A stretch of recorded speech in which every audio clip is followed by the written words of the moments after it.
Alors comme prévu, les sages du Conseil constitutionnel ont rendu leur décision ce vendredi 14 avril sur la fameuse réforme des retraites qui mobilise des milliers et des milliers de personnes depuis le mois de janvier dans la rue.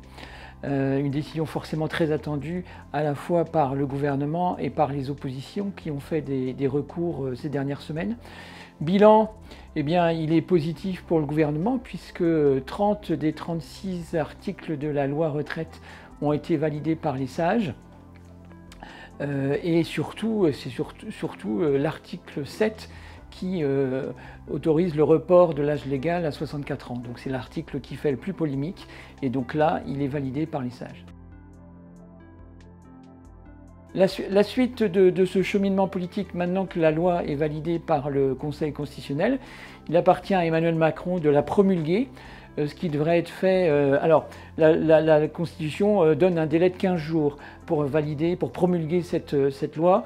Ça devrait être fait dans le week-end ou au plus tard lundi. Les syndicats forcément sont mécontents et annoncent une grande manifestation le 1er mai pour toujours contester cette réforme. Et les syndicats qui ont été invités par Emmanuel Macron à le voir ce mardi ont refusé l'invitation.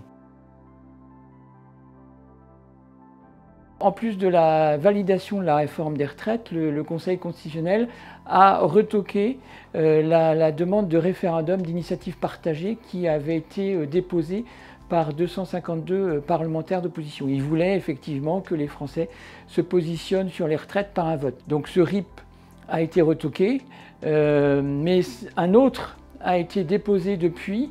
Devant le Conseil constitutionnel, il a été accepté et donc le Conseil constitutionnel va l'étudier et rendra son avis le 3 mai. En tout cas, à partir de ce 3 mai, on saura si le référendum est validé par le Conseil constitutionnel. Après s'ouvrira un long chemin puisqu'il faudra que cette demande de référendum soit soutenue par 4,8 millions d'électeurs dans un délai de 9 mois.